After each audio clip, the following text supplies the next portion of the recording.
नमस्कार दोस्तों, कैसे हो आप सभी लोग। उम्मीद करता हूँ अच्छे होंगे। तो साथियों, आज हम टॉपिक नंबर 2 को लेकर आपके बीच में आए हैं। शॉर्ट नोट्स यानी पप्पू सिंह प्रजापत का क्वेश्चन बैंक है, यूथ कंपटीशन का वॉल्यूम 4 और 5, और जो यूथ की एक कंप्लीट बुक आती है 14,258 बुक्स क्वेश्चन वाली, उसको क्या है मैंने शॉर्ट नोट्स में कन्वर्ट किया है। और मैं कोशिश करूँगा जो भी साथी फर्स्ट ग्रेड की तैयारी कर रहे हों तो उनके लिए शॉर्ट नोट्स काफ़ी अच्छे होंगे। तो साथियों, आपको वीडियो लगे तो अच्छी लगे तो वीडियो शेयर करें और चैनल को सब्सक्राइब करें। तो साथियों, बात करते हैं। यहाँ पर मैंने क्या है, क्वेश्चन सीधे सीधे लिखे हैं, ना कि उसके बारे में व्याख्या लिखी है, कि मैं चाहता हूँ कम टाइम में आप अच्छा पढ़ें और एक रिवाइज कर सकें टाइम आने पर। तो साथियों, बात करते हैं आज टॉपिक नंबर 2 की। टॉपिक का नाम होगा प्रागैतिहासिक और आद्यैतिहासिक, यानी पाषाण काल व ताम्र पाषाण काल। तो सबसे पहले फर्स्ट प्रश्न देखते हैं कि प्रश्न पूछा गया था, प्रागैतिहासिक राग के टीले संबंध है, यानी कहाँ से संबंधित है। तो दक्षिण भारत के कतिपय नवपाषाण स्थलों से। उसके बाद प्रश्न पूछा गया था नेक्स्ट, नवपाषाण कालीन स्थल जो राग के टीलों के लिए जाने जाते हैं, यानी राग के टीलों के लिए कौन कौन से क्षेत्र प्रसिद्ध हैं। तो पिक्लियल कहाँ पर है, कर्नाटक में। कुपुगल कहाँ पर है, कर्नाटक में। बुद्धहल कहाँ पर है, कर्नाटक में। और संगनकुल्लू, ये चारों क्षेत्र क्या है, कर्नाटक में राग के टीलों के लिए प्रसिद्ध हैं। उसके बाद बात करते हैं दो और क्षेत्र हैं, कौन कौन से, उतनूर व पालवाय। ये कहाँ पर है, आंध्र प्रदेश में। यानी उतनूर पालवाय आंध्र प्रदेश में स्थित हैं। पिकलियल, कुपुगल, बुद्धेल और संगनकुल्लू ये पर कहाँ पर है, कर्नाटक में। यह सभी क्षेत्र क्या राग के टीलों के लिए प्रसिद्ध हैं। उसके बाद बात करते हैं भीमबेटका के बारे में। यहाँ से भीमबेटका को लेकर कितने प्रश्न पूछे गए हैं और किस किस प्रकार के प्रश्न पूछे जाते हैं। तो सबसे पहले आपको ध्यान रखना होगा कि यह कहाँ पर स्थित है। तो अब्दुल्लागंज रायसेन, यानी मध्य प्रदेश में। तो यहाँ से साथी जैसे मैंने लिखे नोट्स उसी हिसाब से मैं व्याख्या करता हूँ, आप समझते जाएंगे। तो प्रश्न पूछा गया, भीमबेटका से उत्खनित अधिकांश औजार बने हैं, यानी किसके बने हैं। तो क्वार्टर जाइट के। उसके बाद प्रश्न पूछा गया, भारत की सबसे प्राचीनतम गुहा चित्रकला कहाँ है। तो आपको आंसर देना होगा भीमबेटका में। प्रागैतिहासिक चित्रकला के लिए प्रसिद्ध है कौन सा स्थल, भीमबेटका। यह किसका, कौन सी उसका युग का है। तो मध्य प्रस्तर युग से संबंधित है। आपसे प्रश्न पूछा जाए कि भीमबेटका किस युग से संबंधित है, तो मध्य प्रस्तर युग से संबंधित है। उसके बाद प्रश्न पूछा गया कि भीमबेटका में मध्य पाषाण काल से पाषाण चित्रों का बनाना प्रारंभ हुआ। आपसे प्रश्न पूछा जाए कि मध्य पाषाण काल से पाषाण चित्रों का बनाना प्रारंभ हुआ कहाँ पर, भीमबेटका में। यह गुफाएं कहाँ पर स्थित है, रायसेन एमपी में। इसकी खोज किसके द्वारा की गई, तो वीएस बाकड़कर के द्वारा। कब की गई, 1957 में। साथियों, अगर आपको कुछ भी ना देखे तो मेरी आवाज़ आ रही है उस पर ध्यान दें और आपको समझ में आता चलेगा। वीएस बाकड़कर भीमबेटका शैलकला स्थल की खोज करते हैं कब, 1957 में। उसके बाद प्रश्न पूछा गया कि भारत में पाषाण काल का पितामह किसे कहा जाता है। तो आपको ध्यान रखना होगा वीएस बाकड़कर को। शैल चित्रों के लिए प्रसिद्ध है कौन सा स्थल, भीमबेटका। भारत में किस शिलाश्रय से सर्वाधिक चित्र प्राप्त हुए, तो कहाँ से प्राप्त हुए, भीमबेटका से। उसके बाद नेक्स्ट देखते हैं, निम्न स्थलों से शिलाश्रय मिले हैं, कहाँ कहाँ से, मिर्जापुर से मिले हैं, भीमबेटका से मिले हैं, गुड़ हांडी से मिले हैं और बस्तर से। ये चारों स्थलों से क्या है, शिलाश्रय मिले हैं। उसके बाद बात करते हैं, भारत में शैल चित्रों की खोज प्रथमतः किसके द्वारा की गई। तो किसके द्वारा, एसीएल कार्लाइक के द्वारा। तो आपको यहाँ पर कार्लाइक ध्यान रखना होगा। कार्लाइक को क्या कहते हैं, भारत में प्रथम शैल चित्र की खोज किसने की। तो आपको ध्यान रखना होगा एसीएल कार्लाइल ने। फिर पूछा गया, विश्व में पहला शैल चित्र कहाँ पर खोजा गया। 1868 में कैमूर की पहाड़ियों की सोहारी घाटी में काकवर्ण तथा कार्लाइल ने, यानी कहाँ से खोजा गया, सोहारी घाटी। ये कहाँ पर स्थित है, उत्तर प्रदेश में। किसके द्वारा खोज की गई, काकवर्ण तथा कार्लाइल के द्वारा। कब खोज की गई, 1868 में। उसके बाद बात करते हैं, भारत में पहला शैलचित्र 1867-68 में सोहागी घाटी यूपी में किसने खोजा। तो एसीएल कार्लाइल के द्वारा। भारत में पहले मध्य पाषाण कालीन शैल चित्र किस स्थान से प्राप्त हुए हैं। तो आपको आंसर देना होगा सोहारी घाटी, मिर्जापुर, उत्तर प्रदेश से। उसके बाद बात करते हैं, बाघ और भीलवाड़ा को लेकर कुछ प्रश्न पूछे गए थे। यानी बाघ और कहाँ पर स्थित है, सबसे पहले आपको ध्यान रखना होगा तो कहाँ पर स्थित है, भीलवाड़ा में। इसका उत्खनन किसके द्वारा की गया, बीएन मिश्र के द्वारा। सबसे विधिवत रूप से प्रतिवेदित मध्य पाषाण युगीन स्थल है कौन सा स्थल, भीम बागौर। भारत में सबसे बड़ा मध्य पाषाण युगीन स्थल कौन सा, बागौर। प्रागैतिहासिक कला की बागोर सभ्यता के अवशेष कोठारी नदी के तट पर किस स्थान से प्राप्त हुए? तो कहाँ से प्राप्त हुए? महासतिया से। साथियों, अगर आपको वीडियो अच्छा लगे तो वीडियो को शेयर करें और कमेंट करें और मुझे बताएं कि क्या सुधार करना है और किस प्रकार का वीडियो आपके सामने नेक्स्ट लेकर आऊँ। अगर आपको यह वीडियो अच्छा लगे तो सभी साथियों के साथ शेयर करें, अधिक से अधिक इसको शेयर करें और चैनल को सभी जो भी साथी वीडियो देखें, सबसे नम्र निवेदन है कि वीडियो को देखते ही अगर आपको अच्छा लगे तो चैनल को सब्सक्राइब करना है और सभी साथियों से करवाना भी है। तो नेक्स्ट, क्योंकि साथियों मेरी काफ़ी मेहनत लगी है इस टॉपिक को, आपको पता है कि इतने पोथों को लेकर शॉर्ट नोट्स बनाने में कितना टाइम लगता है और यह वीडियो बनाने में भी काफ़ी टाइम लगता है और काफ़ी संसाधनों का यूज करता हूँ। मेरे पास नेट भी कम होता है लेकिन फिर भी मैं आपके लिए वीडियो लेकर आ रहा हूँ, क्योंकि साथियों मैं चाहता हूँ कि मेरी मेहनत से आपका भी भला हो, आपको ज़्यादा मेहनत ना करनी पड़े और कम मेहनत में आपको सफलता मिल सके। तो उसके बाद बात करते हैं नेक्स्ट प्रश्न को लेकर। प्राचीनतम पशुपालन के साक्ष्य मिले हैं कहाँ से? आदमगढ़ मध्य प्रदेश से, बागौर राजस्थान से, लोटेश्वर गुजरात से। इन तीनों स्थलों से क्या है साथियों? प्राचीनतम पशुपालन के साक्ष्य मिले हैं। नेक्स्ट, कई लाइनें मैंने यहाँ पर क्या सीधी सीधी लिख दी है, क्योंकि वहाँ से प्रश्न सीधा सीधा ही पूछा गया है। मैंने कई लाइनों को प्रश्न टाइप में लिखा है, कईयों को सीधा सीधा लिख दिया है। तो आप तो यहाँ पर एक चीज़ ध्यान रखें, यहाँ पर जो भी मैं आपको वीडियो में बताऊंगा सभी प्रश्न किसी ना किसी परीक्षाओं में पूछे हुए ही प्रश्न हैं और यूथ कंपटीशन और पप्पू सिंह प्रजापत और नाथ पब्लिकेशन की बुक में जो भी उस टॉपिक से संबंधित प्रश्न दिए गए हैं उन सभी को यहाँ पर मैंने शॉर्ट नोट्स के रूप में कन्वर्ट किया है और आपके लिए वीडियो लेकर आया हूँ। तो साथियों, बात करते हैं बागौर साइट के बारे में। यह राजस्थान में स्थित है। इसके विरुद्ध मध्य पाषाण प्राक वाण्य चरण के होने के संबंध में हमारे पास 3565 से 3775 ईस्वी की अवधि के कार्बन तिथियां हैं। यहाँ से प्रश्न ऐसे ही पूछा गया था किस स्थल से है, तो आपको ध्यान रखना होगा बागौर से। जंतु बैल, भेड़, बकरी और सुअर का करीब 5000 ईसा पूर्व से पालतू पशु के रूप में पशुपालन किया जा रहा है। कहाँ पर? बागौर राजस्थान में। उसके बाद नेक्स्ट बात करते हैं, यहाँ पर क्या है? भारत की पुरातात्विक संस्कृतियों का काल क्रमानुसार पूछा गया है। तो सबसे पहले आपको कौन सी देखनी होगी? कोटदीजी, उसके बाद जोरवे, उसके बाद मालवा और उसके बाद कायथा। यानी कोटदीजी के बाद जोरवे, जोरवे के बाद मालवा, मालवा के ऊपर बाद में कायथा। यह सभी साथियों इन संस्कृतियों का आपसे क्रम पूछा गया है कई बार कि इनका क्रम जमाइए। तो आपको ध्यान रखना होगा जोरवे संस्कृति कहाँ पर है? महाराष्ट्र में। यह भी प्रश्न पूछा गया है। और कायथा कहाँ पर है? मध्य प्रदेश में। आपसे प्रश्न पूछा गया था ताम्र पाषाणिक संस्कृतियां हैं, तो आपको ध्यान रखना होगा जोरवे, मालवा और कायथा संस्कृति कौन सी है? ताम्र पाषाणिक संस्कृति। तो आपको ध्यान रखना होगा। उसके बाद ओजियाना कहाँ पर है? भीलवाड़ा में। इनका भी प्रश्न जमाने के लिए पूछा गया। कायथा, आहड़, मालवा और जोरवे, इनको क्रम से ध्यान रखना होगा आपको, कौन सा? क्रमानुसार। इनको क्रम को लगाकर प्रश्न पूछा गया 3-4 बार। नेक्स्ट प्रश्न पूछा गया जोरवे संस्कृति का कांसे का रथ मिला है? कहाँ से? दैमावाद से। उत्तरवर्ती हड़प्पा, मालवा और जोरवे संस्कृतियाँ कहाँ से मिली है? तो दैमावाद से मिली है। मध्य भारत की ताम्र पाषाणिक संस्कृतियाँ हैं तो नवटाटोली और कायथा, यह कौन सी हैं? मध्य भारत की ताम्र पाषाणिक संस्कृतियाँ। उसके बाद देखते हैं कुल्ली संस्कृति किससे संबंधित है? तो प्राक हड़प्पा संस्कृति है। यानी कुल्ली संस्कृति क्या है? प्राक हड़प्पा संस्कृति। बड़ी संख्या में दफनाए गए बच्चों के समाधान प्राप्त हुए कहाँ से? जोरवे संस्कृति से। जोरवे संस्कृति के प्रमुख पुरास्थल हैं, यानी प्रमुख पुरास्थल कौन कौन से जो जोरवे संस्कृति से संबंधित हैं? जोरवे, नेवासा, नेवासा कहाँ पर है? महाराष्ट्र में। दैमावाद कहाँ पर है? महाराष्ट्र में। चांदोली, इनामगाम कहाँ पर है? महाराष्ट्र में। प्रकाश और नासिक। साथियों, कईयों को यहाँ पर मैंने लिख रखा है कौन से स्टेट में स्थित है। ये इसलिए मैंने लिख रखा है कि यह प्रश्न पूछे गए हैं कि दैमाबाद कहाँ पर स्थित है, नेवासा कहाँ पर स्थित है, इनामगाम कहाँ पर स्थित है। बाकी आप जो भी बुक्स पढ़ रहे हो उसमें क्लियर देख रखा होगा कि यह कौन कौन सी जगह स्थित है। नेक्स्ट बात करते हैं जोरवे संस्कृति में मृतक के निचले पैर को दफनाने से पूर्व काट लिया जाता था। तो प्रश्न पूछा गया था कि मृतक को दफनाने से पूर्व पैर काट लिए जाते थे, कौन सी संस्कृति में? तो जोरवे संस्कृति में। जोरवे संस्कृति में दैमावाद सबसे बड़ा स्थल है। सबसे बड़ा स्थल आपको ध्यान रखना होगा कौन सा है? दैमावाद। उसके बाद बात करते हैं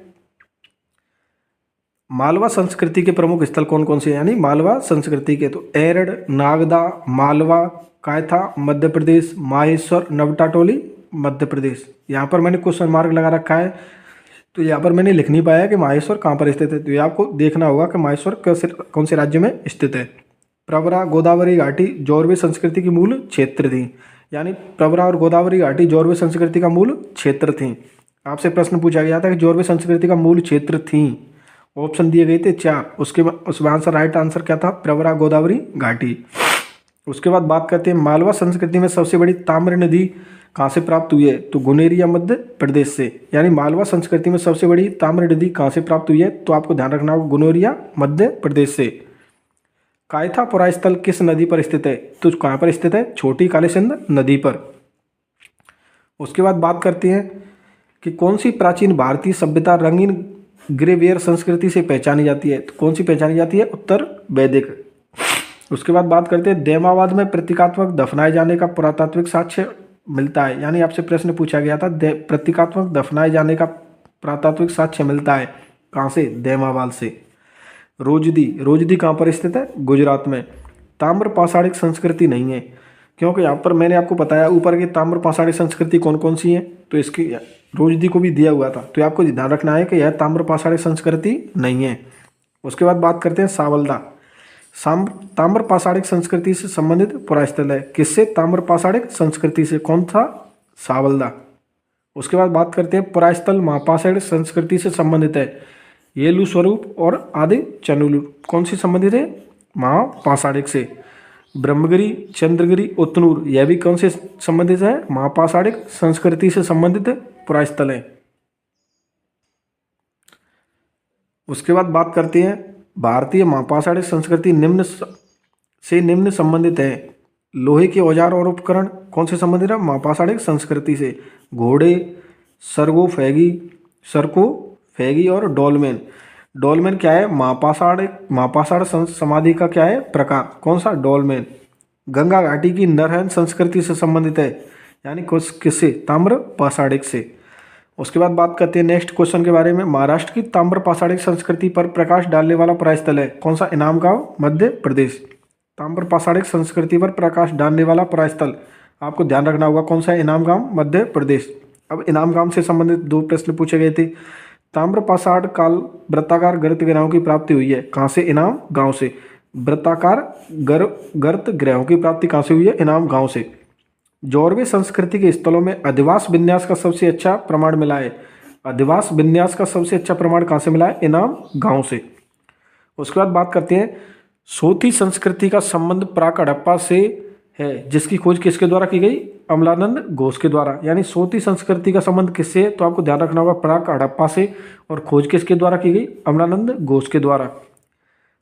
पाषाण युगीन संस्कृति है, सोहन संस्कृति, मद्रासियन संस्कृति और विंध्य संस्कृति।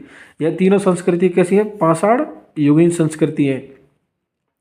नेक्स्ट प्रश्न पूछा गया था सोहन संस्कृति से 5 वेदिकाएं प्राप्त हुई हैं, यानी कितनी वेदिकाएं प्राप्त हुई हैं, 5 वेदिकाएं। आपसे प्रश्न पूछा जाएगा 5 वेदिकाएं कहाँ से प्राप्त हुई हैं, तो सोहन संस्कृति से। सोहन संस्कृति भारत में निम्न पुरापाषाण युग से संबंधित है, कौन से युग से संबंधित है, निम्न पुरापाषाण युग से। अब बात करते हैं मेहगढ़ा के बारे में। यह पशुवाड़े का प्रमाण है, यानी पशुवाड़े का प्रमाण कहाँ से मिलता है, मेहगढ़ा से। विंध्य क्षेत्र में स्थित नवपाषाण युगीन स्थल है, कौन सा स्थल है, नवपाषाण युगीन स्थल है। कहाँ पर स्थित है, विंध्य क्षेत्र में। उसके बाद बात करते हैं, आपको दिख नहीं रहा होगा,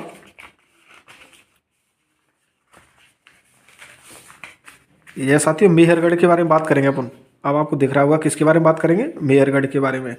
प्राचीनतम नवपाषाण स्थल है, यानी कौन सा है, प्राचीनतम नवपाषाण स्थल। साथियों हो सकता है ये वीडियो थोड़ा बड़ा हो जाए, लेकिन मैं इसमें क्या है 1500 प्लस प्रश्न एक ही टॉपिक से लेकर आपके सामने आया हूँ, क्योंकि इसमें क्या है, यूथ कंपटीशन है, नाथ पब्लिकेशन है, पप्पू सिंह प्रजापति है, सभी से प्रश्न यहाँ पर उठाए गए हैं, एकत्रित किए गए शॉर्ट नोट्स में। होने को तो पेज ही तो ये 4-5 पेज हैं, डबल करेंगे तो 8-10 पेज होते हैं, लेकिन वीडियो में एक एक शब्द समझाने में, बोलने में टाइम लगता है। तो मैं तो आपसे एक ही चीज़ कहना चाहूँगा, अगर आपको वीडियो अच्छा लगे और आपको लगे कि वीडियो के अलावा हमें कुछ भी पढ़ने की ज़रूरत नहीं है, किसी भी प्रकार का क्वेश्चन बैंक सॉल्व करने की ज़रूरत नहीं है, तो इस वीडियो को देखें और इस वीडियो को कंप्लीट देखें और अच्छे अच्छे कमेंट करें। बात करते हैं मेहरगढ़ पाकिस्तान के बारे में। यह प्राचीनतम नवपाषाणकालीन स्थल है, नवपाषाण का स्थल है, आपको ध्यान रखना होगा कौन सा है, नवपाषाण स्थल है। भारत में व्यवस्थित कृषि का प्राचीनतम प्रमाण कहाँ से प्राप्त हुआ है, तो कहाँ से प्राप्त हुआ है, मेहरगढ़ से।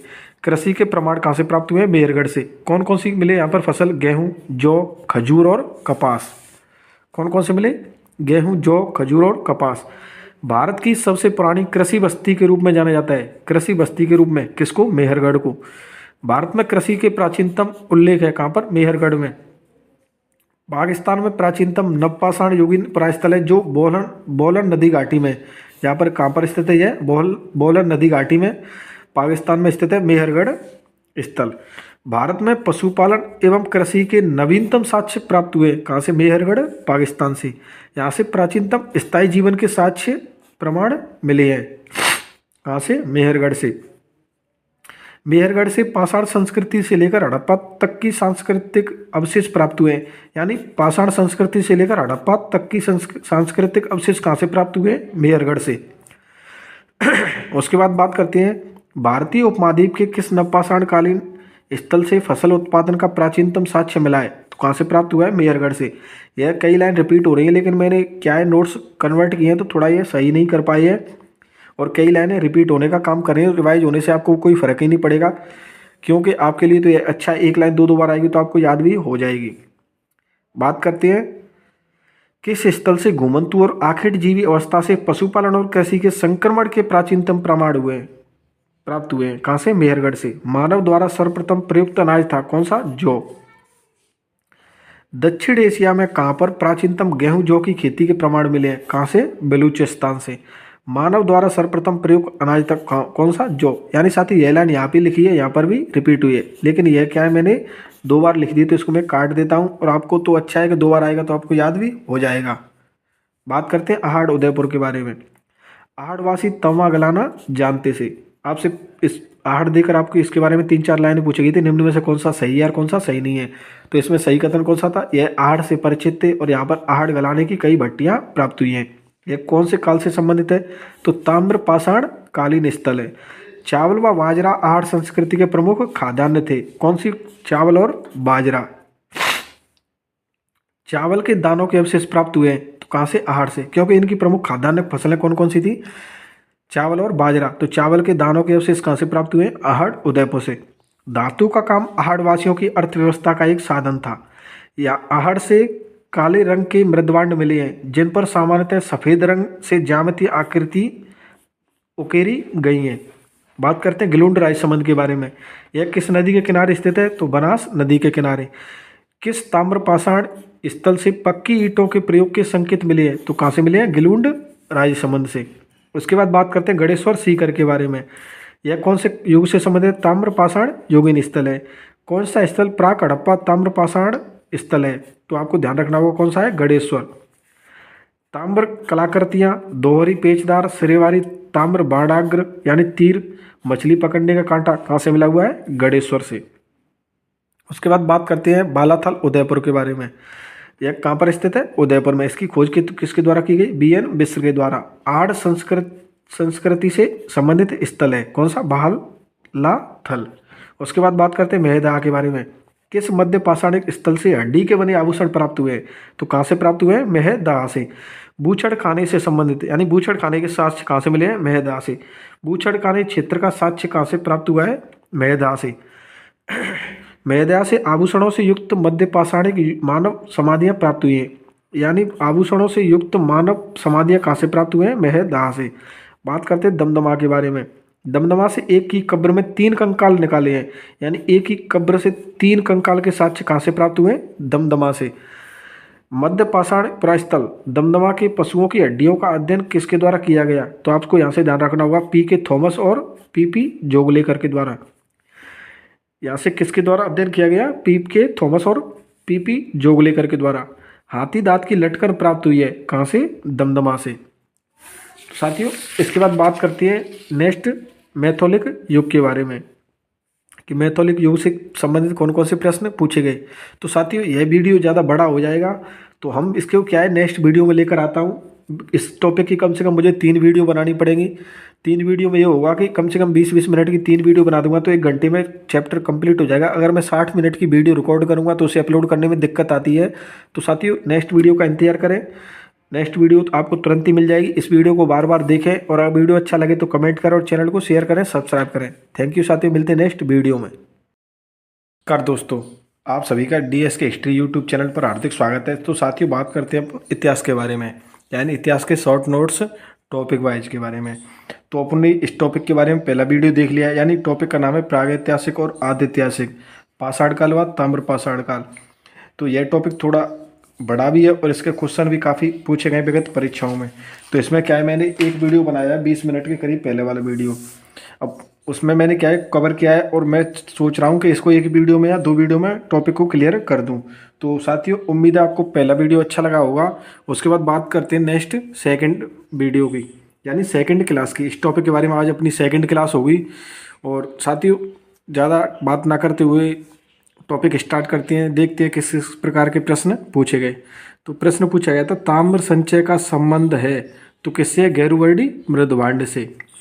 उसके बाद मालवा संस्कृति की मुख्य विशेषता क्या है? तो साथियों, इसका भी क्या है, मालवा मृदभांड। ताम्रपाषाण मृदभांडों में मालवा मृदभांड सर्वाधिक उत्कृष्ट माने जाते हैं। यानी ताम्रपाषाण के मृदभांडों में कौन से मृदभांड उत्कृष्ट माने जाते हैं? मालवा मृदभांड। अब यहाँ पर मृदभांडों की दिया गया एक साइड उनको काल दिया गया, यानी संबंध पूछा गया कि कौन सा मृदभांड किस काल से संबंधित है।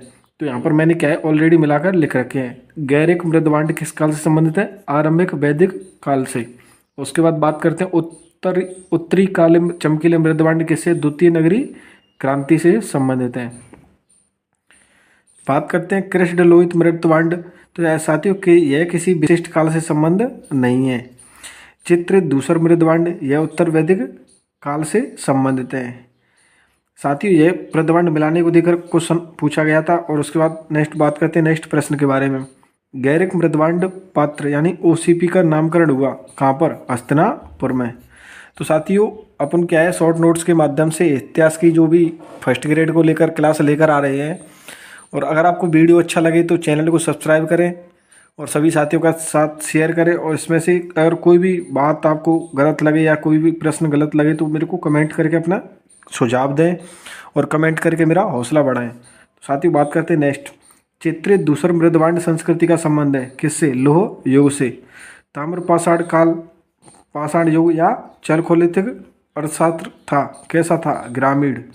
यानी ताम्र पाषाण को ही क्या कहते हैं? चलकोलिथिक काल, यानी चलकोलिथिक अर्थशास्त्र का संबंध पूछा था, कैसा था? ग्रामीण। उसके बाद किसने यूपी में प्रथम नवपाषाण उपकरण प्राप्त किए? किसने? ले मसूरिये ने।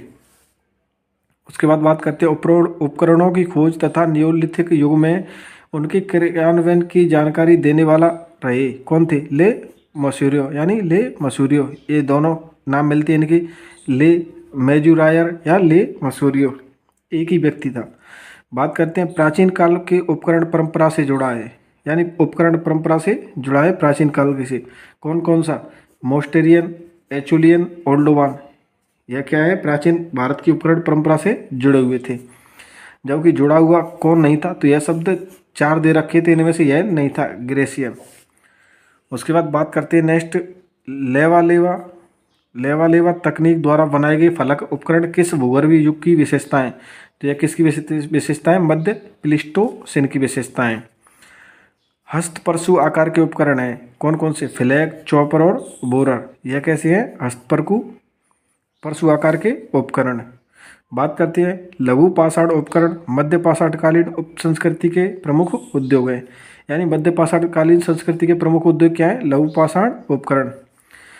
बसूली, छेनी, छेद वाला गोल पत्थर किस संस्कृति के हैं? तो यह किसके हैं? नवपाषाण युग के। किस युग में प्रथमतः टिन का मिश्रण किया गया? यह किस में किया गया? तांबे में। साथियों, यह वीडियो आपके लिए इसलिए उपयोगी होगा अगर आप किसी भी कोचिंग से कर रहे हो या कोई भी बुक्स पढ़ रहे हो, तो आपको कम से कम ये तो पता होना चाहिए कि हमारे लिए परीक्षा के लिए महत्वपूर्ण चीज़ क्या है और आप पढ़ क्या रहे हैं। आज तक विगत परीक्षाओं में इस टॉपिक से किस प्रकार के प्रश्न पूछे गए हैं, तो मैं यहाँ पर क्या है पूछे हुए प्रश्नों को ही ओनली शामिल करता हूँ, ना कि अपनी तरफ से कोई भी प्रश्न एक्स्ट्रा नहीं जोड़ता हूँ। जो भी विगत परीक्षाओं में प्रश्न पूछे गए हैं उनके बारे में बात करते हैं। तो नेक्स्ट बात करते हैं पूर्व पाषाण युग के लोगों का प्रमुख उद्यम क्या था, यानी उद्योग क्या था? उद्यम क्या था यानी कार्य क्या था? शिकार। फसल काटने का आयताकार उपकरण पाषाण उपकरण, जिसे क्या कहते हैं? हार्वेस्टर, किस नवपाषाणकालीन संस्कृति से प्राप्त हुआ है? कहाँ से प्राप्त हुआ है? हार्वेस्टर कहाँ से प्राप्त हुआ है? कश्मीर से। फसल काटने का क्या था? ये आयताकार उपकरण। उसके बाद बात करते हैं भारतीय उपमहाद्वीप में धातु का पहला प्रमाण कहाँ पर मिला? बलूचिस्तान में। कौन सा प्रागैतिहासिक स्थल बड़े परिमाण में लघु पाषाण उपकरणों के उत्पादन के लिए जाना जाता है? यानी कौन सा प्रागैतिहासिक स्थल बड़े परिमाण में लघु पाषाण उपकरणों के उत्पादन के लिए जाना जाता है? कौन सा? आदमगढ़। बात करते हैं अतिरमपक्कम को लेकर कई प्रश्न पूछे गए हैं। तमिलनाडु का सबसे समृद्ध पुरापाषाण युगीन स्थल है। सबसे पहले ध्यान रखना होगा अतिरमपक्कम कहाँ पर स्थित है? तमिलनाडु में। किस युग से संबंधित है? पुरापाषाणकालीन युग से संबंधित है। अतिरमपक्कम से एस्यूलिन औजारों के साथ पशुपद चिन्ह के एक समुच्चय का साक्ष्य मिला है। आपसे प्रश्न पूछा गया था किस स्थल से एस्यूलिन औजारों के साथ पशुपद चिन्ह के एक समुच्चय का साक्ष्य मिला है? तो कहाँ से मिला है? अतिरमपक्कम से। विशुद्ध पुरापाषाण उपकरण है, यानी विशुद्ध पुरापाषाण उपकरण है कौन कौन से? हस्तकुठार, विदरणी, वेदनी या दक्षिणी। हस्तकुठार उपकरण किस विधि का उपकरण था? बाईफेशियल। हस्तकुठार कौन सा है? पुरापाषाण युग का प्रमुख औजार था, यानी किस युग से संबंधित था? पुरापाषाण युग से। सर्वाधिक संख्या में हस्तकुठार यानी हैंडेक्स और क्लीवर प्राप्त हुए किससे? निम्न पुरापाषाण काल में। किस युग से प्राप्त हुए? निम्न पुरापाषाण काल में। क्या क्या? हस्तकुठार, इंडेक्स या क्लीवर। 1863 में रॉबर्ट ब्रुसफुट को हस्तकुठार मिला था। कहाँ पर? पल्लवरम नामक स्थान से। इसी और बात प्रश्न पूछा जाए कि प्रागैतिहासिक पुरातत्व का जनक किसे कहा जाता है? प्रागैतिहासिक पुरातत्व का जनक किसे कहा जाता है? रॉबर्ट ब्रुसफुट को। रॉबर्ट ब्रुसफुट के द्वारा 1863 में हस्तकुठार खोजा गया। कहाँ पर? पल्लवरम में। उसके बाद बात करते हैं नेक्स्ट पल्लवरम के बारे में। पल्लवरम कहाँ पर स्थित है? मद्रास में। कहाँ पर स्थित है? मद्रास में। तो भारत में पुरापाषाणकालीन पाषाणिक उपकरण सर्वप्रथम कहाँ मिले थे? यानी प्रश्न पूछा गया भारत में पुरापाषाणिक उपकरण सर्वप्रथम कहाँ मिले थे? तो कहाँ पर मिले थे? पल्लवरम में। 30 मई 1863 को रॉबर्ट ब्रुसफुट ने मद्रास के पास स्थित पल्लवरम से किस पुरापाषाणिक परंपरा के उपकरण खोजे थे? तो आपको मैंने पहले बता दिया, हैंडेक्स या क्लीवर परंपरा के उपकरण खोजे थे। बात करते हैं लौरादेव के बारे में। लौरादेव कहाँ पर स्थित है? पूर्वी उत्तर प्रदेश में। यह झील के किनारे स्थित प्रारंभिक कृषि स्थल है, यानी झील के किनारे कैसा है? प्रारंभिक कृषि स्थल। लौरादेव गंगा घाटी में धान उत्पादन का प्राचीनतम प्रमाण यहाँ से प्राप्त हुआ है, यानी गंगा घाटी में धान उत्पादन का प्राचीनतम प्रमाण कहाँ से प्राप्त हुआ है? लौरादेव से। भारतीय उपमहाद्वीप में कृषि के प्राचीनतम साक्ष्य कहाँ से मिले हैं? तो आपको आंसर करना होगा लौरादेव, उत्तर प्रदेश से। उसके बाद बात करते हैं किस प्रागैतिहासिक स्थल से जंगली धान तथा खेती की जाने वाली प्रकार के धान के प्रमाण मिले हैं? यानी जंगली धान कहाँ से मिले हैं? बेलन से, बेलन नदी घाटी से। मिट्टी के बर्तन बनाना, कृषि कार्य, पशुओं को पालना, पत्थर के औजारों का घर्षण और उन पर पॉलिश करना किस काल से संबंधित है? नवपाषाण काल से। यानी कृषि कार्य कब स्टार्ट हुआ? नवपाषाण काल में। मिट्टी के बर्तन कब बनाए? नवपाषाण काल में। पशुओं को पालने की परंपरा कब से स्टार्ट हुई? पत्थरों को औजारों का घर्षण और उन पर पॉलिश करना कहाँ से? नवपाषाण संस्कृति से। बात करते हैं नवदा टोली के बारे में। यह कहाँ पर स्थित है? मध्य प्रदेश में। इसका उत्खनन किसके द्वारा किया गया? HD साकलिया के द्वारा। नवदा टोली में सर्वाधिक अनाज की किस्में मिली हैं, यानी सर्वाधिक अनाज की किस्में कहाँ से मिली हैं? नवदा टोली मध्य प्रदेश से। यह किस काल से संबंधित है? ताम्रपाषाण स्थल है। तो साथियों, अगर आप ये वीडियो जो भी साथी यहाँ तक देख कर आया है तो मैं उससे एक निवेदन करना चाहूँगा, एक रिक्वेस्ट करना चाहूँगा कि मैं ग्रामीण परिवेश में रहने वाला एक नॉर्मल सा विद्यार्थी समझ लो। मैं हमेशा अपने आप को विद्यार्थी मानता हूँ, चाहे मैं कुछ भी बन जाऊँ। तो साथियों, यह वीडियो तैयार करने में काफ़ी टाइम लगता है, बोलना भी पड़ता है, मेहनत करनी पड़ती है, नोट्स भी बनानी पड़ती है, सभी बुक्स को एक जगह रखकर सभी को अध्ययन किया जाता है, तो उसमें भी टाइम लगता है। मैंने कितनी मेहनत की होगी आप समझ रहे होंगे। तो साथियों, मैं तो आपसे एक ही चीज़ कहना चाहूँगा कि अगर आपको यह वीडियो अच्छा लगा हो और आपके लिए उपयोगी हो तो इस वीडियो को कंप्लीट देखें और चैनल को सब्सक्राइब करें और शेयर करें। सभी दोस्तों को बताएं कि हमारे पास एक ऐसे चैनल की जानकारी है जहां पर हमें इतिहास के टॉपिक वाइज PYQ यानी प्रीवियस ईयर क्वेश्चन करवाए जा रहे हैं और अच्छी तरीके से हमें कई क्वेश्चन बैंकों का सार एक जगह देखने को मिल रहा है। तो इस वीडियो को शेयर करें और चैनल को सब्सक्राइब करें, क्योंकि साथियों मैं ग्रामीण इलाके में रहता हूं तो मुझे 2 GB या 3 GB नेट डेली मिलता है। एक एक वीडियो 5-5 GB की हो जाती है। आपको पता है सिंपल मोबाइल से रिकॉर्ड कर रहा हूँ और इसे कितना भी साइज कम करूँ फिर भी 3 या 2-3 GB की रहती है। तो साथियों मैं खुद अपने आप को नेट खुद यूज नहीं करता, मैं आपके लिए क्या है वीडियो अपलोड करता हूँ। तो अगर आप मेरी इतनी मेहनत को समझ रहे हो तो चैनल को सब्सक्राइब जरूर करें और सभी साथियों को आमंत्रित करें, उनको भी बोलें चैनल को सब्सक्राइब करो और डेली क्लास लें। आपको कंप्लीट इतिहास की वीडियो मैं कोशिश करूँगा आपके लिए हर 3 या 4 दिन में एक वीडियो डालूँ।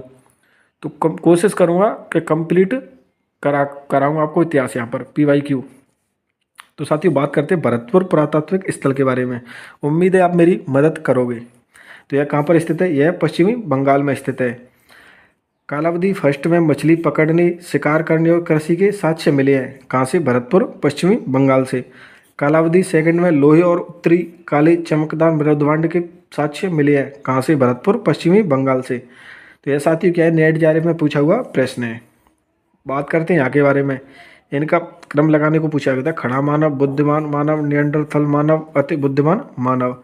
तो खड़ा मानव किससे संबंधित है? पूर्व पाषाण काल से संबंधित है। स्थायी निवास का घोतक है स्त्रीवादी यानी सैंडेटिज्म। चंद्रकेतुगढ़ कहाँ स्थित है? पश्चिमी बंगाल में। यह टेराकोटा कला और पंचचुंडा के लिए प्रसिद्ध है। विंध्य क्षेत्र के किस शिलाश्रय से सर्वाधिक मानव कंकाल मिले हैं? सर्वाधिक मानव कंकाल कहाँ से मिले हैं? लेखरिया से। अब इनके बारे में कईयों के बारे में मैंने आपको बता दिया है कि किस काल से संबंधित है। पेशरा किससे संबंधित है? बागौर, सराय राजनगर, अरकामेड़ू, दायमाबाद, लोथल और कुनाल। इनके बारे में देख लेना कौन से नवपाषाण, प्रापाषाण, पूर्व पाषाण या किस काल से संबंधित है। बात करते हैं तोबा ज्वालामुखी राख सर्वप्रथम प्राप्त हुई है, यानी तोबा ज्वालामुखी राख सर्वप्रथम प्राप्त हुई है कहाँ से? सोन नदी, सोन घाटी से। मध्य सोन नदी घाटी का प्राचीनतम से नवीनतम भू पुरातात्विक जमाव क्रमशः इस प्रकार है, यानी आपको जमाव को लेकर प्रश्न पूछा गया था तो साहब ध्यान रखना होगा आपको। सबसे निचला कौन सा है? सिंगावल जमाव, फिर खुंतेली, पटपरा, बागौर और खेंतोही जमाव। इस जमाव को क्रम को लेकर प्रश्न एक बार पूछा गया है। तो उम्मीद है कई बार प्रश्न क्या है इतिहास में रिपीट होने का काम करते हैं। जिस भी साथी ने 2022 में स्कूल लेक्चरर का एग्जाम दिया हो उसमें इंडियन हिस्ट्री के कितने प्रश्न पूछ दिए गए? 97। साथियों 72 के करीब PYQ थे। अगर किसी ने ढंग से क्वेश्चन बैंक को सोल्व कर रखा होता तो उसका सिलेक्शन हो जाता। तो इसलिए कहता हूँ इसका इतिहास में तो क्या प्रश्न बनेगी कहाँ से। अब यहाँ से पूछ लिया तो नेक्स्ट आपको स्वर्ण नदी घाटी के बारे में पूछ ले, या यहाँ से चंद्रकेतुगढ़ पश्चिम बंगाल टेराकोटा कला, पंचचुंडा कला के लिए प्रसिद्ध है, ये एक बार प्रश्न पूछ लिया। अब के बारे में इसके बारे में अन्य कोई विशेषता चंद्रकेतुगढ़ की पूछ ले। तो इसी प्रकार आसपास घूमता रहता है। बात करते हैं रेशम, जिसे साहित्य में कोसे कहा जाता है। रेशम को साहित्य में क्या कहा जाता है? कोसे। कहाँ का प्राचीनतम साक्ष्य कहाँ से मिलता है, यानी रेशम का प्राचीनतम साक्ष्य कहाँ से मिल रहा है? नेवासा, महाराष्ट्र से। नेवासा कहाँ पर है? किस नदी के किनारे है? प्रवरा नदी के किनारे है। नेवासा से पटसन तथा मोटे रेशम के धागों के साक्ष्य मिले हैं। नेवासा की खोज किसके द्वारा की गई? MN देश पांडे के द्वारा नेवासा की खोज की गई। उसके बाद बात करते हैं नेक्स्ट,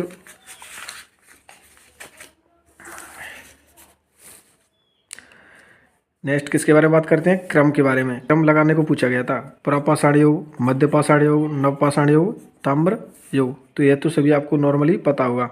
पुरापाषाण युग का प्रमुख औजार क्या था? तो क्या था? हस्त कुठार। परिष्कृत औजारों का युग माना जाता है किसको? उच्च पुरापाषाण युग को। पाषाण युगीन मानव को आग की जानकारी हुई किसमें? निम्न पुरापाषाण काल में। पूर्व पाषाण काल के लोगों का प्रमुख उद्यम क्या था? तो क्या था? शिकार। यहाँ से क्रम फिर पूछा गया। पाषाण युग, ताम्र युग, कांस्य युग और लोह युग। ये आपको क्रम सभी को पता ही होगा। ताम्र पाषाण काल को चल्कोलिथिक युग भी कहा जाता है। अब बात करें नवपाषाण काल के बारे में, तो इसके प्रमुख स्थल कौन कौन से हैं? चिरांद कौन सा है? नवपाषाण काल का। सैनवर कौन सा है? नवपाषाण काल का। चिरांद और सैनवर कहाँ पर स्थित है? बिहार में। ब्रह्मगिरी कहाँ पर है? कर्नाटक में। संगनकुल्लू, पिक्कलियल कहाँ पर है? कर्नाटक में। गुफ्फरकाल कहाँ पर है? जम्मू कश्मीर में। नवपाषाण काल की मुख्य विशेषता क्या है? मुख्य विशेषता क्या है? पशुपालन और कृषि। भारत की न्यूलिथिक स्थिरीकरण की तिथि लगभग है 7020 यानी ईसा पूर्व। बात करते हैं नवपाषाण क्रांति की मुख्य उपलब्धि क्या है? तो इसकी मुख्य उपलब्धि क्या थी नवपाषाण काल की? क्रांति। कृषक समुदाय का उद्भव नवपाषाण काल में हुआ था। एक लाइन मैंने कई बार रिपीट की है, इससे आपको अच्छा ये होगा कि आपको तुरंत याद होता जाएगा। अगर आप वीडियो को 1 2 3 बार देखोगे तो मुझे नहीं लगता आपको नोट्स भी बनाने की ज़रूरत पड़ेगी, क्योंकि वीडियो आपके पास ऑनलाइन यूट्यूब पर हमेशा मिलेगी। जब भी नेट हो, ईयरफोन लगाया और वीडियो स्टार्ट की, और ज़्यादा से ज़्यादा 1 घंटे में पूरा एक टॉपिक कंप्लीट रिवाइज हो जाएगा। इसलिए बड़ा है, इसलिए घंटा लग रहा, नहीं तो मैं कोशिश करूँगा 30 35 40 मिनट में सभी एक एक टॉपिक को कंप्लीट करूँ। छोटे जो भी टॉपिक हैं, बड़े टॉपिक होंगे तो उनकी वीडियो अलग से एक्स्ट्रा बनानी पड़ेंगी। तो बात करते हैं खाद्यान्नों का उत्पादन सर्वप्रथम किस काल में हुआ? नवपाषाण काल में। किस युग में जंगली जानवरों तथा पशुओं को पालतू बनाने का कार्य किया गया? किस काल में? नवपाषाण काल में। नवपाषाण युग के पश्चात धातु युग आया। तो यहाँ पर मैंने आपको क्रम बताया तो आपको पता ही है। कुछ समय तक पाषाण उपकरणों का प्रयोग भी साथ चलता रहा। नवीन पाषाण काल में, यानी नवपाषाण युग के पश्चात धातु युग आया। नवीन पाषाण काल में कुछ समय तक पाषाण उपकरणों का प्रयोग भी साथ चलता रहा। पुरापाषाणिक स्थल तिथि क्रमानुसार तो अतिरपक्कम, फिर ईसामपुर, जलालपुर और दीना, और फिर ज्वालापुरम। यह क्रम आपको ज़्यादा याद करने की ज़रूरत नहीं है, क्योंकि यह नेट जारे में प्रश्न पूछा गया। अगर आप ऑलरेडी सब्जेक्ट को कंप्लीट करना चाहते हो तो ये ऐसी प्रश्नों पर ध्यान देना, नहीं तो आपको सीधे सीधे प्रश्न ध्यान रखने होंगे। आपको बेसिक इतिहास का बेसिक आना चाहिए, और लेक्चर में इतिहास का बेसिक प्रश्न ही पूछे जाते हैं, बेसिक से सिलेक्शन हो जाता है। बात करते हैं नेक्स्ट प्रश्न, भारत में किस नवपाषाणकालीन स्थल को सर्वप्रथम सूचित किया गया? तो किसको? लिंग संगूर को। भारत में प्रपाषाण काल के बारे में देखते हैं। प्रपाषाणकालीन स्थल समस्त भारत से मिले हैं, यह बात आपको ध्यान रखनी होगी। प्रपाषाणकालीन स्थल मारवाड़ और मेवाड़ से प्राप्त हुए, यह भी आपको ध्यान रखना होगा। डीडवाना से, सांगी तालाब से पूर्व पाषाणकालीन से उत्तर पूर्व पाषाणकालीन सामग्री के स्तर मिले हैं, यानी डीडवाना के सांगी तालाब से पूर्व पाषाणकालीन से उत्तर पाषाणकालीन सामग्री के स्तर मिले हैं। बात करते हैं नवपाषाणकालीन यानी नियोलिथिक, लोगों ने पहाड़ी इलाकों को दूर जाकर बस्तियां नहीं बसाई, क्योंकि वे पूर्णतः पत्थर के औजारों पर निर्भर थे। वे नियोलिथिक लोग पत्थर से बने उपकरण और शस्त्र पर पूरी तरह थे निर्भर थे। यह प्रश्न किया कि नवपाषाण काल की यह विशेषता है। बात करते हैं मध्य पाषाण काल के बारे में। तो इसके मध्य पाषाण काल के स्थल कौन कौन से हैं? बीरवानपुर कहाँ पर स्थित है? पश्चिम बंगाल में। लोटेश्वर कहाँ पर स्थित है? गुजरात में। पेसरा कहाँ पर स्थित है? बिहार में।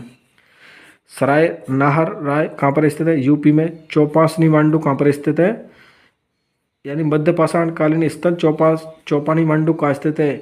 इलाहाबाद के कोराम तहसील में, बूढ़ी बेलन के किनारे। मध्य पाषाण युग के सामान्य लघु पाषाणिक औजार पाए गए, यानी मध्य पाषाण युग की सबसे बड़ी विशेषता क्या है? सामान्य लघु पाषाणिक औजार पाए गए, यानी पत्थरों के छोटे औजार पाए गए मध्य पाषाण युग में।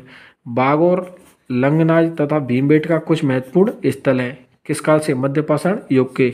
जंगली तथा पालतू पशुओं की हड्डियां पाई गई हैं किस युग में? मध्य पाषाण युग में। इस काल के शैल चित्र उपलब्ध हैं, यानी मध्य पाषाण काल के, यानी आपको पता है भीमबेटका कौन सा है? मध्य पाषाण का। शैल चित्र कहाँ से मिले? भीमबेटका से। मध्य पाषाण संस्कृति संबंधित है किससे? लोहा से। उसके बाद बात करते हैं मध्य पाषाण काल के उपकरणों को माइक्रोलिथ या सूक्ष्म पाषाण उपकरण कहा जाता है। ये त्रिभुज आकार के होते हैं, या किस प्रकार के आकार के होते हैं? त्रिभुज के प्रकार के आकार के। यहाँ प्रमुख उपकरण चैल्सोडोनी से बनते थे तथा औजार बनाने की तकनीक फ्लूटिंग कहलाती थी।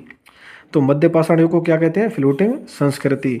मध्य पाषाण कालीन उपकरणों के निर्माण हेतु फ्लूटिंग तकनीक, घात प्रतिघात तकनीक और दबाव तकनीक का प्रयोग किया गया। यानी मध्य पाषाण काल के उपकरणों के निर्माण हेतु किस किस तकनीक का उपयोग किया गया? तो आपको प्रश्न पूछ सकता है, तो आपको ध्यान रखना होगा। फ्लूटिंग तकनीक, घात प्रतिघात तकनीक, दबाव तकनीक। घर्षण तकनीक का संबंध किससे? नवपाषाण काल के उपकरणों से। बात करते हैं मध्य पाषाण काल की एक अन्य विशेषताओं के बारे में। किस युग से को संक्रमण काल कहते हैं? यानी संक्रमण काल किसे कहा जाता है? आपको ध्यान रखना होगा। तो संक्रमण काल किसे कहा जाता है? संक्रमण काल किसे कहा जाता है? मध्य पाषाण काल को। मध्य पाषाण काल के उपकरण बने से किससे? फलक से। मध्य पाषाण काल के लोगों को मुख्य विशेषता क्या थी? लघु पाषाणोपकरणों का प्रयोग, यानी लघु पाषाण उपकरणों का प्रयोग। किसे? फलक संस्कृति कहा जाता है। तो मध्य पाषाण कालीन संस्कृति को क्या कहा जाता है? फलक संस्कृति। HD साकलिया ने मध्य पाषाण काल, आपको दिख रहा होगा निचली लाइन लास्ट वाली बोल रहा हूँ मैं, HD साकलिया ने मध्य पाषाण काल को फलक संस्कृति कहते हैं। यानी कि आपसे प्रश्न पूछा जाए कि मध्य पाषाण काल को क्या कहते हैं, फलक संस्कृति किसके द्वारा कहा गया, एच.डी. साकलिया के द्वारा। तो साथियों आज अपने बात की यहाँ तक, और अपना वीडियो 20 मिनट के करीब हो गया है। अब 20 मिनट का एक छोटा सा एक पार्ट और बचा है। यह वीडियो 3 पार्टों में कंप्लीट हो जाएगा। तो नेक्स्ट वीडियो में बात करेंगे हम बुर्जोम के बारे में, यानी बुर्जोम से लेकर बात करेंगे बुर्जोम से आगे आगे। तो उम्मीद करता हूँ आपको वीडियो अच्छा लगा हो। वीडियो अच्छा लगा होगा तो शेयर करें और सभी साथियों को बताएं कि हमारे पास एक ऐसा यूट्यूब चैनल है, एक हमारा ऐसा साथी है जो हमारे लिए मेहनत कर रहा है और हमें सपोर्ट कर रहा है। तो साथियों आप भी मुझे सपोर्ट करें। तो मिलते हैं नेक्स्ट वीडियो में, तब तक के लिए धन्यवाद। नमस्कार दोस्तों, आप सभी इतिहास प्रेमियों का हमारे YouTube चैनल पर DSK हिस्ट्री पर हार्दिक स्वागत है। तो साथियों अपन बात कर रहे थे पाषाण काल एवं ताम्र पाषाण काल को लेकर। तो इस टॉपिक की अपनी 2 क्लास हो चुकी है। आज अपनी इस टॉपिक को लेकर तीसरी और अंतिम क्लास है। तो अपन ने बात की कि पहली 2 क्लास में इस टॉपिक को लगभग क्लियर कर ही लिया है। एक आज का अंतिम टॉपिक है। तो आज अपन क्लास के स्टार्ट करते हैं, बात करते हैं बुर्जोम के बारे में। तो बुर्जोम क्या है, कश्मीर का नवपाषाणकालीन स्थल। आपको ध्यान रखना होगा यह कहाँ पर स्थित है बुर्जोम, कश्मीर में। कौन से काल का है, तो नवपाषाण काल का। बात करें यहाँ से क्या है, क्या क्या मिले, किसके साक्ष्य मिले हैं और यह क्यों महत्वपूर्ण है बुर्जोम। तो समाधान में मानव के अवशेषों के साथ कुत्ते, यानी मानव के साथ कुत्ते के साक्ष्य कहाँ से मिले हैं, अवशेष के रूप में बुर्जोम से। बकरी जैसे पालतू पशुओं को दफनाने का साक्ष्य कहाँ से मिला है, यानी बकरी के साक्ष्य कहाँ से मिले हैं, बुर्जोम से। आपसे पूछा जाए गर्तावास के साक्ष्य कहाँ से मिले हैं, तो आपको ध्यान रखना होगा बुर्जोम से। यानी गर्तावास यानी गड्ढों को खोदकर बनाए गए नए आवास के साक्ष्य कहाँ से मिले हैं, बुर्जोम से। तो बात वही हुई कि गर्तावास के साक्ष्य कहाँ से मिले हैं। आपसे पूछा जाए कि पशु कब्रगाहें कहाँ से मिली हैं, तो आपको ध्यान रखना होगा बुर्जोम नवपाषाणकालीन स्थल कश्मीर से हमें क्या मिली हैं, पशु कब्रगाहें। तो गड्ढे खोदने के साक्ष्य कहाँ से मिले हैं, बुर्जोम और रंगपुर से। यानी आपसे पूछा जाए कि गड्ढे खोदने के साक्ष्य कहाँ से मिले हैं, तो आपको ध्यान रखना होगा बुर्जोम और रंगपुर से। नवपाषाण काल में गर्त यानी गड्ढी आवरणों के प्रमाण हमें कहाँ से मिले हैं, तो आपको ध्यान रखना होगा बुर्जोम और गुफर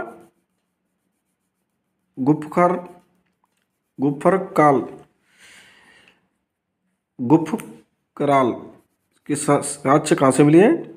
नवपाषाण कालीन में गर्त गड्ढी आवरणों के प्रमाण हमें कहाँ से मिले हैं, इन दोनों स्थानों से। अब बात करते हैं किस क्षेत्र में नवपाषाण युगीन मानव भूमिगत गड्ढों में रहता था। तो बात तो वही कि कश्मीर में, जम्मू कश्मीर में बुर्जोम एक स्थल है। वो कौन से काल का है, नवपाषाण कालीन स्थल का। वहाँ से क्या मिले, गर्तावास के साक्ष्य। गर्तावास यानी घर, गड्ढा बनाकर उसमें घर में रहना। नेक्स्ट प्रश्न यहाँ से पूछा गया था आपसे कि किस प्रागैतिहासिक संस्कृति से पत्थर पर उत्कीर्ण शिकार का दृश्य, पत्थर पर उत्कीर्ण शिकार का दृश्य मिला है, जिसमें एक हिरण का शिकार भाले और तीर से किया जा रहा है। तो यह साक्ष्य कहाँ से मिला है, बुर्जोम से। नेक्स्ट, यह सभी प्रश्न किसी न किसी परीक्षाओं में पूछे हुए प्रश्न है, तो इसलिए आप सभी के लिए एक एक प्रश्न महत्वपूर्ण है। और यह कई क्वेश्चन बैंक से मैंने एक जगह इकट्ठे किए हैं। यूथ कंपटीशन, नाथ पब्लिकेशन, पप्पू सिंह प्रजापत, वहाँ से इनको शॉर्ट नोट्स में मैंने यहाँ पर कन्वर्ट किया है। तो यह क्लास आप सभी के लिए बहुत महत्वपूर्ण है। अगर आपको क्लास यह अच्छी लगती है तो आप हमारे यूट्यूब चैनल को सब्सक्राइब करें और सभी साथियों के साथ शेयर करें, और आप रेगुलर हमारे यूट्यूब चैनल से जुड़े रहें। तो बात करते हैं नेक्स्ट कि राष्ट्रीय मानव संग्रहालय कहाँ पर स्थित है, भोपाल में। भारतीय पुरातत्व सर्वेक्षण संस्कृति मंत्रालय के अधीन एक विभाग है। यानी कौन सा, भारतीय पुरातत्व सर्वेक्षण विभाग किस मंत्रालय के अधीन है, तो आपको ध्यान रखना होगा संस्कृति मंत्रालय के अधीन। नेक्स्ट आपसे पूछा जाए कि भारतीय पुरातत्व का जनक किसे कहा जाता है, तो आपको ध्यान रखना होगा अलेक्जेंडर कनिंघम। कोपेनहेगन संग्रहालय की सामग्री से पाषाण, कांस्य और लोह युग को त्रियुगीन विभाजन किया था। तो यह किसने किया है, थॉमसन ने। आपसे पूछा जाए कि थॉमसन ने पाषाण, कांस्य और लोह युग को त्रियुगीन विभाजन किया था किस संग्रहालय के आधार पर, तो कोपेनहेगन संग्रहालय की सामग्री के आधार पर थॉमसन के द्वारा क्या है, इसे 3 भागों में विभाजित किया गया था। कितने भागों में विभाजित किया गया था, तो आपको ध्यान रखना होगा 3 भागों में। नेक्स्ट बात करते हैं, सांबर प्रदेश के लवण सरोवर में पाए जाने वाले संग्रहों की कृषि योग्य बनाने की सूचना लगभग किस अवधि की है, तो यह आपको ध्यान रखना होगा 7000 से 600 BC यानी ईसा पूर्व। नेक्स्ट बात करते हैं, किस क्षेत्र को भारतीय प्रागैतिहासिक का टेक्स्ट बुक कहा जाता है, आपको ध्यान रखना होगा किस क्षेत्र को भारतीय प्रागैतिहासिक का टेक्स्ट बुक कहा जाता है, तो आपको ध्यान रखना होगा बेलन घाटी को। नेक्स्ट प्रश्न की बात करते हैं, प्रागैतिहासिक यानी प्री हिस्ट्री का अर्थ क्या है, तो इसका अर्थ क्या है, लिपि लेखन कला के पहले का इतिहास। नेक्स्ट बात करते हैं, प्रागैतिहासिक के अध्ययन का विषय है, तो इसका क्या विषय है, निरक्षर समाजों का इतिहास यानी इतिहास लेखन कला के पहले का इतिहास, बात दोनों सेम है। नेक्स्ट प्रश्न बात करते हैं, किस धातु को वी गार्डन चाइल्ड ने जनतांत्रिक धातु कहा है, तो किस धातु को कहा था, लोहे को। किस युग में धातुओं का प्रयोग सर्वप्रथम पाया गया, तो धातुओं का सर्वप्रथम प्रयोग किस युग में पाया गया, प्रागैतिहासिक युग में। प्रागैतिहासिक युग में मानव कहाँ रहता था, तो आपको पता होगा प्रागैतिहासिक युग में मानव कहाँ पर रहता था, मचान बनाकर, झोंपड़ी और कंदराओं में। ये आपको तीनों ध्यान रखने होंगे। साथियों, इन प्रश्न से आपको पता चलेगा कि हमें इस टॉपिक से क्या क्या पढ़ना है, इस बुक्स में हमारे लिए क्या महत्वपूर्ण है, और बुक्स को सही पढ़ने का तरीका आपको पता चलेगा जब आप इन सभी प्रश्नों को देखोगे और कंप्लीट क्लास देखने का काम करोगे।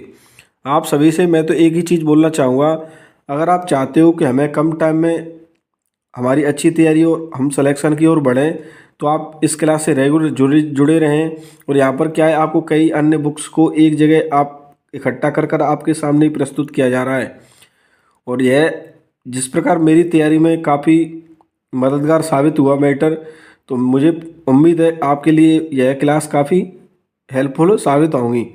बात करते हैं नेक्स्ट प्रश्न के बारे में कि ताम्रसम काल में महाराष्ट्र के लोग मृतकों को घर के फर्श के नीचे किस तरह रखकर दफनाते थे, तो किस तरह दफनाते थे, उत्तर से दक्षिण की ओर, उत्तर से दक्षिण की ओर। बात करें डोलेमेंस का शब्द का अर्थ क्या है, तो डोलेमेंस शब्द का अर्थ है गड़े हुए मुर्दों पर निर्मित समाधियाँ को क्या कहते हैं, डोलमेंस। बृहत पाषाण उपकरणों की पहचान की गई है, तो ये किसकी बृहत पाषाण उपकरणों की पहचान की गई है, किस रूप में, मृतकों को दफनाने के रूप में। नेक्स्ट प्रश्न पूछा गया था, धान या चावल के अवशेष ये कहाँ से मिले हैं, कोल्डीवा और महागढ़ा से, इन दोनों से स्थानों से क्या है, चावल के साक्ष्य मिले हैं। चावल, नेक्स्ट प्रश्न पूछा गया था कि चावल का प्राचीनतम उल्लेख कहाँ कहाँ मिलता है, तो आपको ध्यान रखना होगा कोल्डीवा। नेक्स्ट प्रश्न बात करते हैं नेक्स्ट प्रश्न के बारे में कि किस प्रागैतिहासिक स्थल से भारत की प्राचीनतम झोपड़ियों के प्रमाण मिले हैं, तो झोपड़ियों के प्रमाण आते ही आपको याद आया होगा कि पेंसरा नामक जो स्थान है कहाँ पर स्थित है, बिहार में। यहाँ से क्या है, प्राचीनतम झोपड़ियों के प्रमाण मिले हैं। नेक्स्ट प्रश्न के बारे में बात करते हैं, भारत के प्राचीनतम चूल्हे का पुरातात्विक अवशेष मिला है, तो ध्यान रखना होगा झोपड़ी कहाँ से मिले हैं, पेंसरा बिहार से। चूल्हे का कहाँ से मिला है, तो बिलासुरगम से, बिलासुरगम जो कि स्थल कहाँ पर स्थित है, आंध्र प्रदेश में। तो साथियों, आप सभी को अगर यह क्लास अच्छी लग रही हो तो सभी अपने साथियों के साथ शेयर करने का काम कार्य करें। नेक्स्ट बात करते हैं, फावड़ा और हसिया छोटे शस्त्र एवं घोड़े के लोह उपकरण महापाषाण युग के स्थलों से मिले हैं, यानी फावड़ा और हसिया ये दोनों, और छोटे शस्त्र और घोड़े के लोह उपकरण यह किस काल से मिले हैं, तो महापाषाण युग से। आपको ध्यान रखना होगा मास्की और नागार्जुनकोंडा, नागार्जुनकोंडा कहाँ पर स्थित है, आंध्र प्रदेश में, किस युग से संबंधित है, तो आपको ध्यान रखना होगा महापाषाण युग से संबंधित है।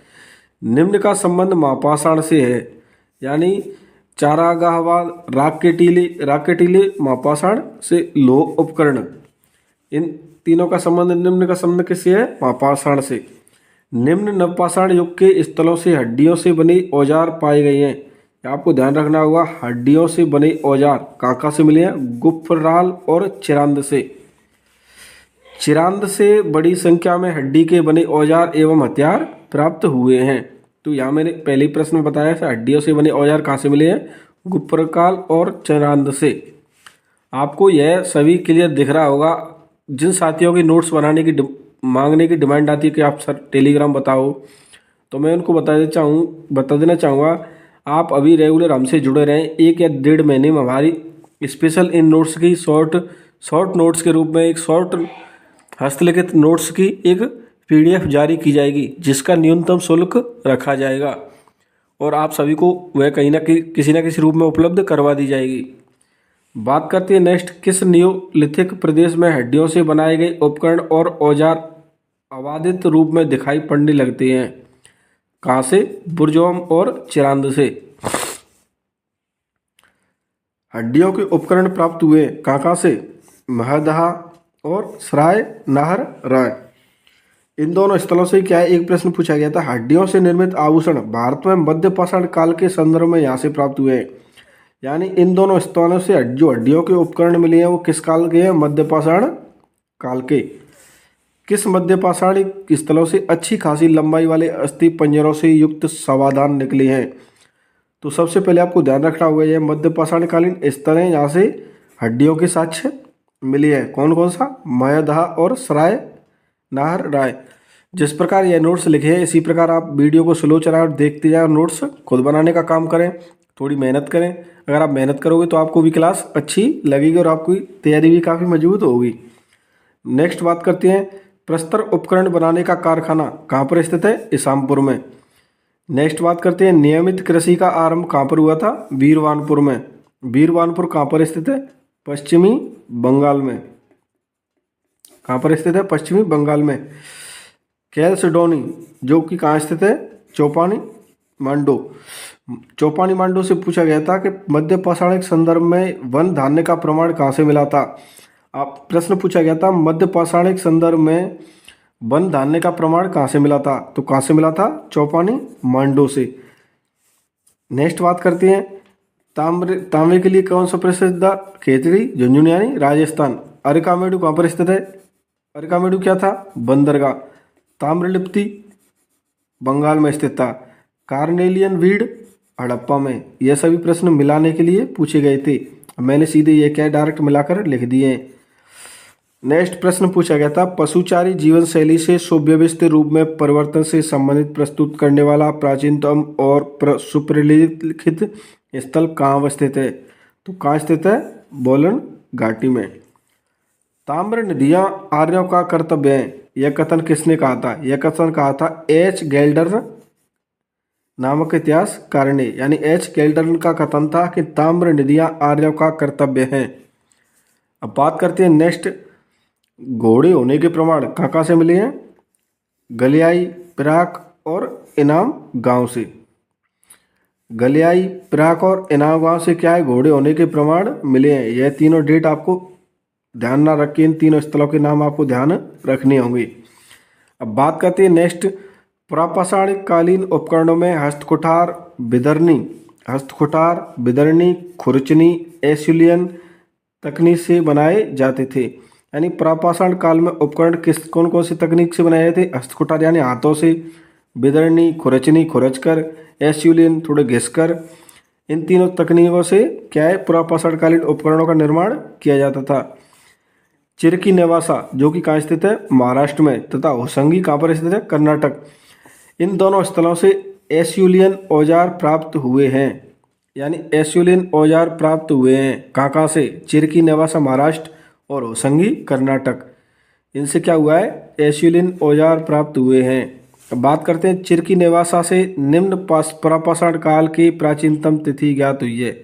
आपसे प्रश्न पूछा गया था किस काल से, यानी निम्न प्रापाषाण काल की प्राचीनतम तिथि ज्ञात हुई है? तो कहाँ से ज्ञात हुई है? चिरकी नेवासा से। भारतीय उपमहाद्वीप की प्राचीनतम पूर्व पाषाण युग के लिए पहली निरपेक्ष तिथि निम्न पुरा स्थल से प्राप्त हुई है। कहाँ से हुई है? बोरी से। बोरी जो कि कहाँ पर स्थित है? महाराष्ट्र में। बृहद पाषाण मेगोलिथिक स्मारकों की पहचान की गई किस रूप में? मृतकों को दफनाने के स्थान के रूप में। तो साथियों, जिस प्रकार मैं मेहनत कर रहा हूँ उस प्रकार आप भी मुझे सपोर्ट करने का काम करें। चैनल को सब्सक्राइब करें और वीडियो को कंप्लीट देखा करें और बार बार रिवाइज करें। वीडियो को एक दो बार देखोगे तब सब जाके आपको ढंग से चीज़ें समझने स्टार्ट होंगी। अगर आपको वीडियो अच्छा लगा हो तो सभी साथियों के साथ शेयर करें और वीडियो को लाइक करें आप, और कमेंट कर कर मुझे बताएं क्या मेहनत मैं सही कर रहा हूं और आपको ये कितनी क्लास अच्छी लग रही हैं। अब बात करते हैं रोबर्ट ब्रूसफोर्ड के बारे में। तो राग के टीलों को नवपाषाण संस्कृति से जोड़ने वाला प्रथम व्यक्ति कौन था? रोबर्ट ब्रूसफोर्ड। रॉबर्ट ब्रूसफोर्ड को भारतीय प्रागैतिहासिक पुरातत्व का जनक कहा जाता है। आपसे प्रश्न पूछा गया था भारतीय प्रागैतिहासिक पुरातत्व का जनक किसे कहा जाता है? तो रॉबर्ट ब्रूसफोर्ड को। यह कौन था? भूगर्भ वैज्ञानिक और पुरातत्वविद थे। अब देखते हैं टीजे न्यूवर्ल्ड के बारे में पूछा गया था। राग के टीले के स्थल का सर्वप्रथम उत्खनन किया था किसके द्वारा? राग के टीले के स्थल का सर्वप्रथम उत्खनन किया किसके द्वारा? टीजे न्यूवर्ल्ड के द्वारा। यानी न्यू है तो कुछ नया ही करेगा, तो राग के बारे में न्यू कर दिया इसने। और रॉबर्ट सेवेल इन्होंने तर्क दिया था कि सभी राग के टीले पशु टीलों का प्रतिनिधित्व नहीं करते हैं। तो आपको यह लाइन आपको मिलाने के लिए दी गई थी और यह आपको प्रमुख रूप से ध्यान रखनी होगी कि सभी राग के टीले पशु टीलों का प्रतिनिधित्व नहीं करते। किसके द्वारा कहा गया? रॉबर्ट सेवेल के द्वारा। और रेमंड ऑल्विन और एफी ज्यूनर ने कहा था, फुट के निष्कर्षों का समर्थन किया था। यानी रॉबर्ट ब्रूसफोर्ड ने जो भी कहा उसके कथनों का यानी उसके निष्कर्षों का समर्थन किस किस के द्वारा किया गया था? रेमंड ऑल्विन व एफई ज्यूनर के द्वारा। मुच्छल चिंतामणि गवि एक पुरातत्विक गुफा स्थल का संबंध है किस काल से? उच्च प्रापाषाण काल की संस्कृति से। मुच्छल चिंतामणि का ध्यान रखना होगा, उच्च प्रापाषाण काल से। पश्चिमी बंगाल ताम्रपाषाण कालीन स्थल है। महिषदल कहाँ पर स्थित है? पश्चिम बंगाल। पांडु राजा डिब्बी कहाँ पर स्थित है? पश्चिमी बंगाल। दोनों किस काल से संबंधित है? ताम्रपाषाण कालीन। अब बात करते हैं निम्न प्रापाषाण कालीन उपकरण। तो निम्न से क्या कौन सा है? चॉपर। मध्य कौन सा है? बोरर। उच्च कौन सा है? ब्यूरिन। ब्लेड क्या है? ब्यूरिन प्रकार के उपकरण। यह किस काल से संबंधित है? उच्च पूर्व पाषाण काल से। नेक्स्ट आपको क्वेश्चन पूछा गया था, आपको ध्यान रखना होगा। परिष्कृत औजारों का युग माना जाता है किसे? उच्च प्रापाषाण युग को। उच्च प्रापाषाण युग को क्या कहा जाता है? परिष्कृत औजारों का युग। चॉपर चॉपिंग औजार यानी गंडासी औजार प्रापाषाण युग से संबंधित हैं। चॉपर चॉपिंग औजार और गंडासा किससे संबंधित है? पुरापाषाण युग से। मद्रास उद्योग पुराप्रस्तर युग का प्रतिनिधित्व करता है। आपको ध्यान रखना होगा मद्रास उद्योग था जो किसका प्रतिनिधित्व करता है? पुराप्रस्तर युग का। हैंडेक्स सबसे पहले मद्रास से प्राप्त हुई इसलिए इसे मद्रासी संस्कृति भी कहा जाता है। हैंडेक्स सबसे पहले कहाँ पर प्राप्त हुई? मद्रास के पल्लवरम में, तो इसलिए क्या कहा जाता है? मद्रासी संस्कृति। श्रावस्ती जो कि कहाँ पर स्थित है? उत्तर प्रदेश में। यह महाजनपद कालीन कौशल की राजधानी थी। क्या? श्रावस्ती। कौन सी वस्तुएं ताम्र निधि स्थल में ज्ञात होती हैं? कौन सी वस्तुएं ताम्र निधि स्थल में ज्ञात होती हैं? मानव रूपी आकृतियां, एंटले छुरिका, मत्स्य भाला और चपटे पुरा कोठार किस में प्राप्त हुए? ताम्र नदी स्थल में। मानव रूपी आकृतियां, एंटेले छुरिका, मत्स्य भाला और चपटे पुरा कोठार। बागौर कहाँ पर स्थित है? राजस्थान में। ब्रह्मगिरी कहाँ पर स्थित है? कर्नाटक में। माहेश्वर कहाँ पर स्थित है? मध्य प्रदेश में। बागौर और ब्रह्मगिरी कौन से काल से संबंधित है? मध्य पाषाण युग से संबंधित है। और माहेश्वर मध्य प्रदेश में स्थित है, यह किससे संबंधित है? ताम्र पाषाणिक स्थल से। यानी माहेश्वर क्या है? ताम्र, और बागौर और ब्रह्मगिरी क्या है? मध्य पाषाण स्थल। टेरी समूह कहाँ पर स्थित है? यह स्थल कहाँ पर स्थित है? तमिलनाडु में। सराय नहर राय कहाँ पर स्थित है? उत्तर प्रदेश में। अब बात करते हैं टेक्कलकोटा की। टेक्कलकोटा कहाँ पर स्थित है? कर्नाटक में। यह किस काल से युग से संबंधित है? नवपाषाण कालीन स्थल है। कौन सा? टेक्कलकोटा का, जो कि कहाँ पर स्थित है? कर्नाटक में। धातु की खोज मानवीय इतिहास की एक क्रांतिकारी घटना थी। सर्वाधिक तांबा देने वाली खानें भारत के किस भाग में स्थित थीं? किस भाग में स्थित थी तांबे की खानें? बिहार में, गुजरात में और राजस्थान में। अब बात करती है कहाँ पर सबसे ज़्यादा संख्या में ताम्र संचय मिला है? ताम्र संचय कहाँ पर मिला है? गुनगेरिया, जो कि कहाँ पर स्थित है? मध्य प्रदेश में। आपको ध्यान रखना है युगों से संबंधित कुछ उपकरणों के बारे में। पुरापाषाण युग से संबंधित चिप्पड़ पाषाण उपकरण। मध्य पाषाण में कौन सा मिला? लघु पाषाण उपकरण किस युग से संबंधित है? मध्य पाषाण युग से। घिसे पाषाण उपकरण किस युग से संबंधित है? तो नवपाषाण काल में क्या है? और उपकरणों को घिसकर तैयार किया गया। तो नवपाषाण में घिसे हुए छोटे क्या है? मध्य पाषाण युग में। उच्च प्रापाषाण युग से क्या संबंधित है? शैल चित्र। शैलाश्रय के साक्ष्य कहाँ से मिले? लेखैया से। लघु पाषाण उपकरण प्राप्ति कहाँ पर स्थित होती है? लंगनाज, जो कि कहाँ पर स्थित है? गुजरात में। अब आपको प्रमुख रूप से 4 स्थलों के बारे में ध्यान रखना होगा। सराय खोला कहाँ पर स्थित है? पाकिस्तान में।